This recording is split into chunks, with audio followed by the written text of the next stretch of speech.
This isn't your average podcast.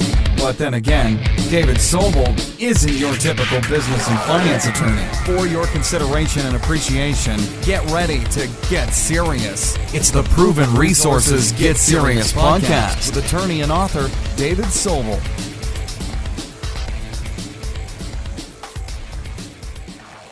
So thanks for joining us. This is Dave Sobel at Resource Radio, sponsored by Proven Resource. And this afternoon, we are going to be speaking with Tim Edwards, who is the owner of a company called Elite Inventory.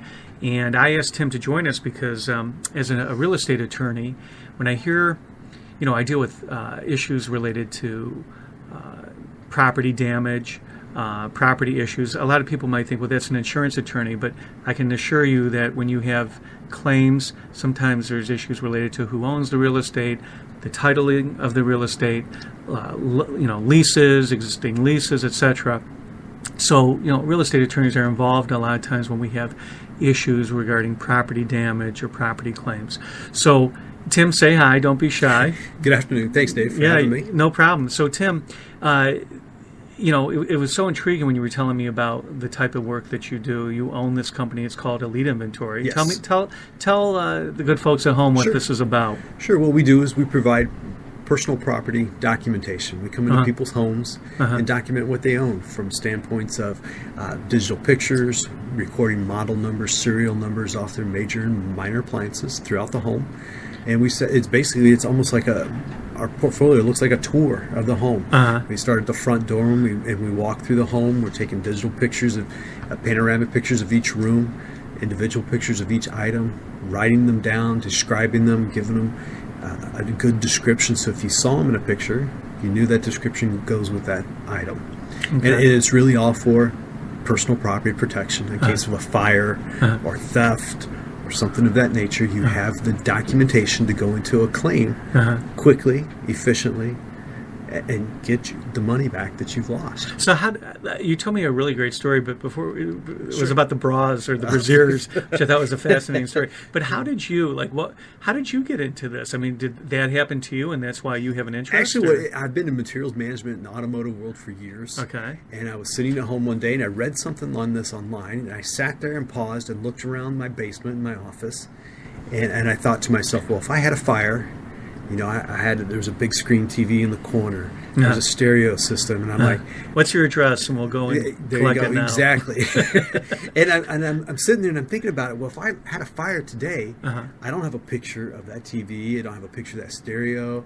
I don't even know what model numbers they are. The receipts in the file cabinet over here, which I'm sure is going to get burnt down. Right. And I'm like, all this stuff. I'm like, I can't prove what I own. I would be clueless how to go into a claim, and then to be able to prove what I own to a claim specialist. Right. It just wasn't going to happen. Well, what happens is, just in general, I don't want to speak for your line of work, but in general, people are asked, list these items. Exactly. And, if they're covered and there's a certain amount of protection or coverage within the policy, they'll cover it. But if you have unique items, you get into the unique items, right. You get into the weird things that some people own. Everybody spends money on something. But tell us about the brassieres. We were talking about. She's not a client of mine. She's a client of one of my sister companies. Okay. Basically, they went in and did an inventory. I'm glad that you said she, and it's not he's not a client of mine. Correct. It was a she. It was a married couple. And to come to find out, she owned 50 bras, all from Victoria's Secret brands.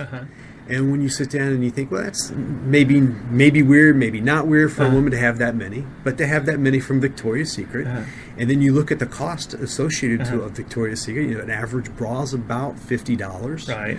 So $50 times 100 bras, you're looking at $5,000 worth of material. They had a strong marriage, though, obviously. Obviously, apparently she had all the colors and everything that could go with it, right? And if they were to have a fire and they lost that, as soon as you write down that you had 100 bras from Victoria's Secrets, a claim specialist is just going to raise a red flag and say, you're crazy. You've never had. You don't have that. Do you have any proof? Do you have your receipts? And they wouldn't have had anything. Well, So doing this by having an inventory, they had the digital pictures of these bras. in their drawers. The count was there, so that they could Did you go feel in that. funny? Oh, that wasn't you who took the photos. No, it was not me. It was not me. Did No. did the other agent ask them to model those? No, there was nothing that I heard of that. It could have Right, happened.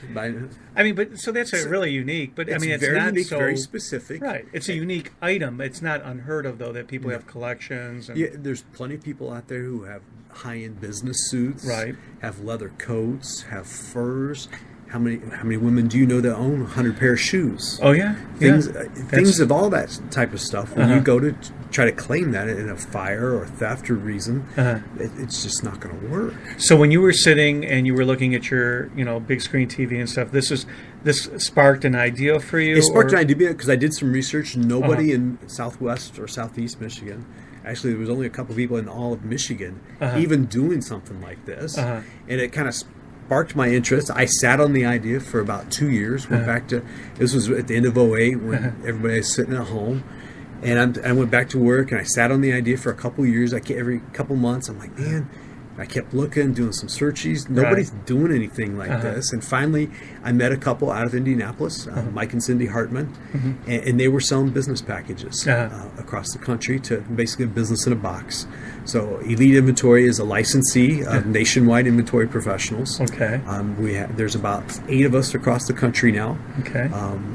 Doing home inventories, doing commercial inventories for assets. Like you came in today, like you wouldn't. There's no way to record smell, but you came into our offices today, and last night apparently there were 2 skunks on our roof that apparently were in a fight. Absolutely. And- When I came in there, you could smell the skunks big time. I don't know if we could use, videographer. Is that, do you do some videotaping? We or do you do typically photos? stay away from the videos. We do Okay. digital photography. Okay. Digital photography is nice in that you can take a picture and you can zoom in, zoom out. Oh, yeah. You can get the details if you needed the details. If you needed to list all the DVDs that you had, Right. we'll have the pictures there. Sure. You can do that type Right. of thing. You take a picture of a desk drawer or a kitchen drawer. You can zoom in the different items in the drawer and make sure you write them all down. So what is, it's kind of like law. Like people think, I think we talked about this at one point, the easy button. Everybody goes, oh, it's so much easier. Why do I need to hire a professional to do this? It sounds so simple. I'll get myself a digital camera and I'll take these photos myself. So it's no different than like somebody going, well, I'm going to go on some of these, online legal services. I call them practicing law in a vacuum. Yep. And one is like LegalZoom. Well, I'll just do this with LegalZoom. Well, what is the difference between what you do? I mean, I own a digital camera. I can do that. So tell me what is anybody the difference? Can do this. Okay. You can get a video camera and you can go through your home and do it. Okay. Some people do. A lot of people don't. They just don't take the time. Or they take They say they're going to do it. They say they're going to do it. They don't want to take the time. They don't want to put together. There's a lot of free software. There's apps out there. Sure. That the normal Joe can do. Yeah. The problem is I'm they gonna have to do that. the work. He almost knocked off a statue off my desk. So basically, Almost I knocked it was off. going to have a photo of that when we take it to the insurance There you go. company. So I can claim it. Absolutely. So So a lot of people start to do it, say they're going to do it, but they don't ever take the time never to do actually it. do it. Right. I've had individuals that sit down and start doing it in the first room, and the next thing you know, it turns into spring cleaning. Right. They open up the first 2 drawers, and they're like, oh, when was the last time I was in this drawer? Right. And there it is. They sit there and they start cleaning it out, and they don't even get out of the one room in an afternoon. And you can come to my home and do the spring cleaning for me, is what you're saying. No, Okay. we don't do that. All right. Or it becomes walking down memory lane a lot of times, too. You find something. And it starts off that So they're way. distracted. They get distracted. I mean, when they pay you, they're investing in. We stay focused. We stay.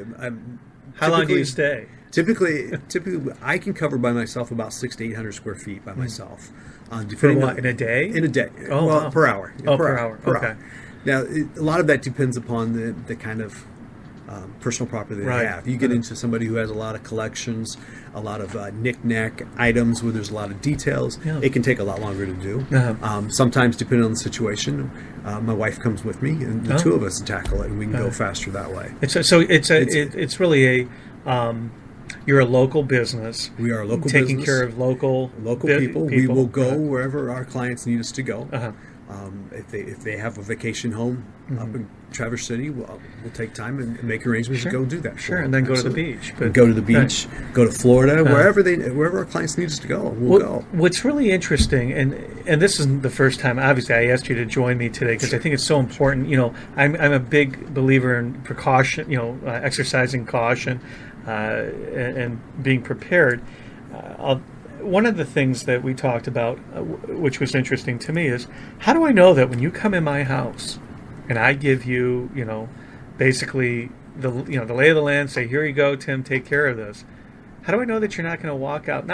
I trust you implicitly with regards to you're not going to walk out with my stuff, but what do you do? Like, how do you keep a confidence? Like, what do you do there? Well, I can tell you the first thing that we do before we even, as soon as I arrive on site. By the way, I just want to clarify, there's nothing in my home that I'm hiding from. You know what I'm saying? It's like, I just want to make sure you're aware of that. But as an example. Oh, absolutely. No, when we go into people's homes, the first thing I do is we sit down for 15, 20 minutes, walk through the process. We talk about, then at that point, we sign a confidentiality agreement with our clients. Okay. So I don't talk about my clients. I don't talk about addresses. I don't talk about neighborhoods. We talk in very generalities, such as the bra this category. It was very generic. And we work that way. And we talk about things on where they buy their clothes from, where they don't buy their clothes from. We talk about what rooms are off limits, drawers that are off limits, closets that are off limits, areas that are off limits. And it's a simple thing that I'm there for them to help them, and I want to protect them as much as possible. But I'm not there to invade their privacy.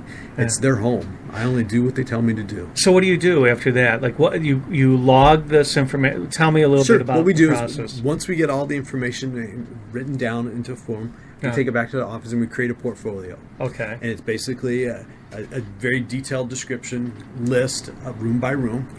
And the pictures then follow along with the report. And like I said, it's just almost like a virtual tour of your home. And we put it into a hard copy binder, professional binder. And then we burn everything to DVD for our clients. I thought you were going to say you burn everything. No, we don't burn everything. And then we give that to our clients, and we sit down and we talk about, okay, here's your copy, here's your hard copy, here's your digital copy. Put it someplace safe. If by chance you don't put it someplace safe, Elite also keeps offline, safe, secure, encrypted site to keep the file. So that if you put that file on their desk and the next night it burns down, they can simply call us back at Elite, and we can provide that information right back over to them again very quickly. I can see so many applications for this, like in just the legal arena. Well, I work with, again, real estate and finance issues, but a lot of the stuff we deal with these days, and my colleagues will kind of chuckle because in one day it was like things happen in threes. And like trust administration and fiduciary relationships, usually pertaining to assets of an estate. So, I mean, you deal with what, probate attorneys or estate planning attorneys? Estate planning, typically. What we also provide, once our list is all created and we sit back down with our clients, they have the opportunity to go through the list and they can assign line item by line item, if they so choose, on things that they want to bequeath to somebody else in their family, friends, neighbors, whatever they want to do. And we'll document that for them, and then they can take that back to their estate attorney to write it right into the estate. They also have the time, our clients have the ability to put cost associated to each item so that they can actually get to a point where they actually know what their personal property cost is that they own in their home. And then they can take that back to their home insurance policy to make sure that they're covered properly for all the different categories that they're good for. So it can be used for estate planning, divorce, a great first step for divorce to sit down and document that. Usually you want that before you go to the divorce attorney. Typically, they sneak you in and say that. Well, it's funny. I've actually met a mover who told me the story that Tim, this is very much needed within that realm because he's been to homes, helped a lady move out as they're leaving. She tells him, I need you to come back tomorrow at 10. And he says, well, I think we've got everything, ma'am. And she says, no, I'm going to have you take a couple of other items, but my husband's at home right now. So as soon as the husband's out the next day, they go back in, they grab a couple other things. Disappears, Personal property documentation, it would be in writing right there, and they would know who it belongs to. They call it, actually legally, they call it an accounting or an inventory. Yes. So that's basically it. I could see that, especially in certain I'm not trying to stereotype, but in certain areas, that's definitely warranted. Absolutely, and even on the flip side of things too, on a prenuptial agreement, when Right. two individuals come together and they have a lot of, let's Assets. say they get married late Sure. in life and Yeah. they have a home, two homes, they're coming together to make one home, Right. and documenting everything beforehand so that if by chance they go to divorce, Yeah. they actually leave with everything they came with. There's probably, actually, I know a couple houses that you could be doing this once every 3 years for different divorces. I'm sure there is. It's about repeat business. Mm-hmm. So very, very interesting. What is like the most interesting job well, let me ask you, who are like your, every time I have somebody on, I'll say, well, who's your ideal client? And they always say everybody. But seriously, who is your ideal client? Typically, a typical client for us is in their 50s, later in life. They're established professionals within the world that they work in. And they're looking at putting their estate together, putting those last life insurances in place, kind of getting them ready for retirement stage of things. And those are really good clients for us. And typically, they're higher end individuals. Right.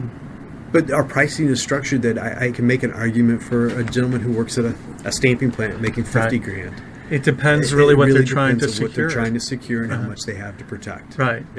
What it comes down to. Like I said, everybody spends money. I've been in a 1,200 square foot home in Warren, and you walk in, on the outside it looks like just another cookie cutter neighborhood. You walk in, and they've got Ethan Allen furniture out the wazoo, all decked out. But it's like Warren Buffett's house, right? Exactly. I mean, you don't know. Exactly. And then on the flip side, I've been in a 6,000 square foot home in Bloomfield Hills where they've got their end tables are those little tripod tables you get from Walmart. And they've got a nice piece of cloth over them, and then there's a nice piece Were you at my house? And no, it wasn't. It wasn't yours, I don't think. It might have been your neighbor's, though. No. And they got a nice piece of artwork sitting on top of that $15 table. Isn't that interesting, right? Everybody spends money on something. Right.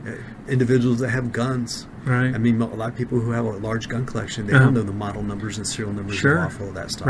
Right. If somebody were to break in and take it all, they would have a picture, they'd have the model numbers and the serial numbers they could give to the police and get out to the public right away. Right. I do want to add, like, it's a very interesting thing about guns, but we won't get into any debates here, political debates or otherwise. But one of the things that I try and explain to clients when it comes to like insurance issues, like why your home needs to be insured, or why your investor property needs to be insured properly, etc., is that the insurance companies, the reason why what you do is so important is insurance companies have these huge buildings all over the country, all over the world. They're usually the tallest buildings in every large city, and they belong to the insurance agents, insurance companies. And the reason is they've built those on premiums. Yes. But they've also built it on the practice that they do not pay claims quickly or in a proper amount, or what they allegedly said that they were insuring you for. So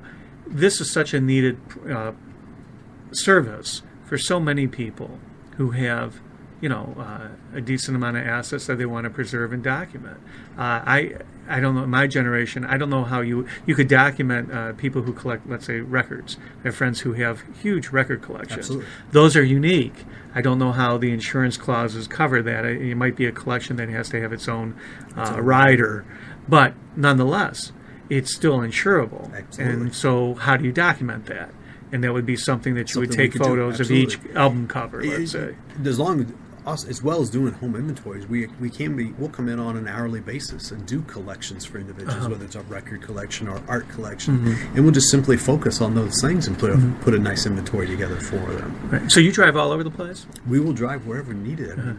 The nice thing also is we're now certified with a certified appraisal. I've got a relationship built with a certified appraisal. So basically, I do all the dirty work. I'm doing the documentation. I'm taking the model numbers, serial numbers, the pictures, and I can send all that information to my certified appraiser. He can do all the intelligent work, do the research, and come back with a certified appraisal for my clients. Right. That's cheaply, a great cheaply idea. and efficiently within a home inventory. Right. I mean, A lot of appraisers around here, they want to go on retainers. Right. They want to come out for $200 or $300 an hour and appraise one item. I mean, it's crazy some of the things I've heard on that end. So now you have that ability, especially Absolutely. with the internet and with digital photography. Absolutely. It's very quick and easy. I can send it to him. He's actually based out of Florida. I can send it to him. We use Dropbox, a nice internet, safe, secure place. I drop the information in there. He goes in there, picks it up, sends the report back through Dropbox, and I can then It's safe print it and out. secure today, just so you know. Exactly. What we don't know about tomorrow. Yeah. Tomorrow's another day. Right. So, lastly, I mean, it sounds so simple, but it really isn't. I mean, it takes a lot of time, and you have to be very thorough. That's what that engineer, mechanical. I have an engineering degree, Right. and it's very methodical. Where'd you get your degree from? I graduated from, it used to be called Tri-State University. Okay. It's now called Trine University. Okay. In a little town in Indiana. Okay. So, okay. Just was wondering, and that's how you have that Indiana connection? I was born and raised in Indiana. Okay. Went to school in Indiana. Met my wife, who is from Buffalo, New York. Got married, and we moved from Kokomo, Indiana, to Michigan in '96. So Been here ever since. Right. It's basically at one point it was literally 4.5 hours to either one of our right. You met in the middle, right? This was as middle as you could get without even trying. There's actually a software called Meet Me in the Middle, and what it is, just so you know, it's a like if you have to meet a client or somebody and you're figures trying out to what the middle is. Try to figure out what the middle is. I mean, it was literally we were within like 5 or 7 minutes. I thought I liked the app until it told me to meet in the middle of Lake Ontario once. And it didn't make sense. It's not a good app, but they do have apps like that, right? Exactly. So I find that really interesting, and it, like I said, it sounds so simple, but it's what do people do? What do they get it done? It's like everything else. I mean, it's one of those things that everybody should do that basically nobody ever does. And do you ever deal with? Have you ever? Let me ask you this.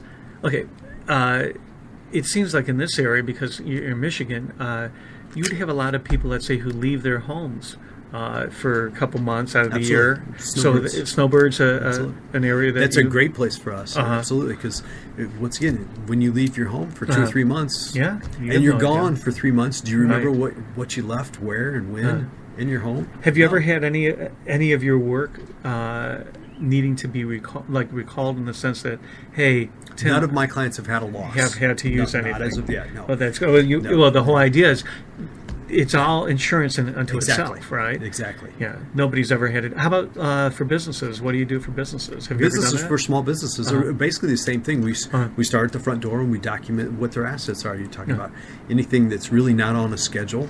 So you're talking anything at $1,000 or under. I mean, computers, printers, fax machines, desks, tables, lamps.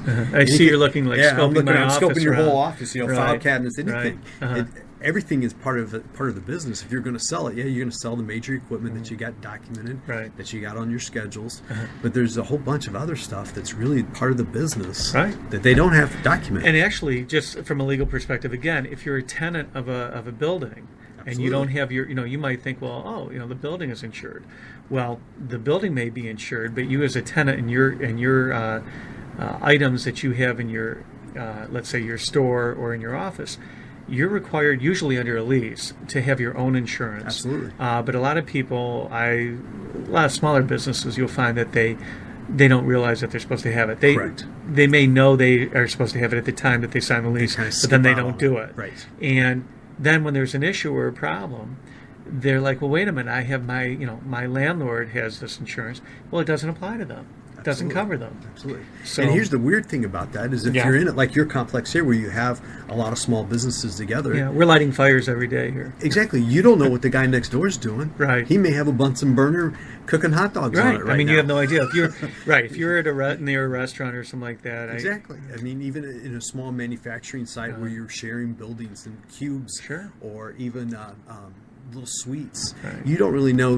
The guy next door's got a maintenance guy. Well, he can't read or write, and he's out there doing who knows what with electrical equipment, and starting something. I have a client who did have an issue, and they were in a very unique business where they provided props. Let's say we'll call them props. Sure. And they were large props, and there was a fire.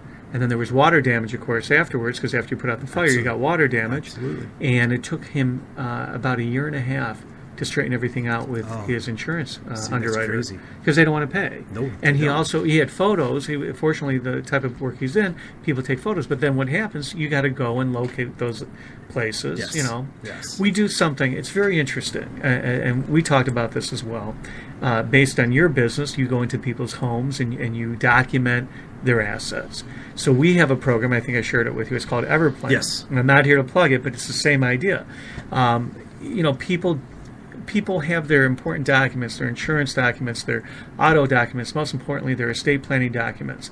And when something happens to somebody tragically, or they're incapacitated, or they die, those items usually are not centrally located, and they're not stored somewhere where somebody's loved ones can readily access it. Very rarely are they all together in the same folder. It's like a treasure hunt. It is. And so we do something very similar. I mean, and that was another reason why when we started struck up our conversation, it sounds so interesting.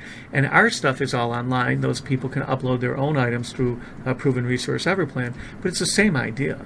I mean, and it is. And nobody ever thinks it's going to happen, quote, happen to them. No. You only need it when you need it. And usually by then it's too late. It's too late. That's the thing. So, anything else you want to add? Any funny stories related to your work besides the brassiere? Besides the you brassiere, wish the brassiere. That was probably the most unique story? one. Yeah, right. That's definitely the most unique one that I've heard. That's what got you signed up, though, right? I didn't hear that story until afterwards. Oh, okay. I don't know if when you get into those conversations, sure. Sometimes it's a little intimidating and a little awkward, depending on the individual you're talking to. Right. But most of the time, we start out pretty generic and. There for my clients. Right. And whatever they want us to do, we'll do. Right. Within reason. Within reason. No modeling of the bras. No modeling of the bras. But it is, all those things are really important. And just I'm so cautious about everything. It's just the nature of my training. So I think it's a great program, and thank you very much for sharing that with us. Thank you very much. I appreciate it. Thank you for having me. How can people reach you, Tim? Sure. Our website is www.eliteinventoryllc.com. Okay.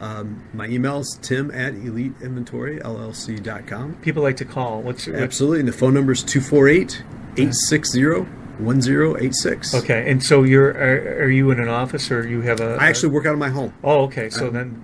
Makes life a lot easier. Don't have all the overhead that you have here. Well, don't talk too much about overhead here. I don't have that much overhead. My prices are good. Don't worry. So they can reach you at that 248. Absolutely. It's a local exchange. It's a local exchange. I work out of my home in Clarkston. So good. Right here in Metro Detroit. And you travel anywhere that's we'll go reasonable. Anywhere I need to go to. Good. It's not just limited to Michigan, right? No, we'll go anywhere in the country. Oh, good. I got a client out on the west side of Metro Detroit. I've got a client up north. That's just in Michigan. That's just in Michigan. Absolutely. I have a client tomorrow. I'm going to Imlay City for. Oh, okay. So you're full service. You go out. And absolutely. That's good. Well, I appreciate it, Tim, for joining us, and really enlightening, and such a unique service. It's definitely needed.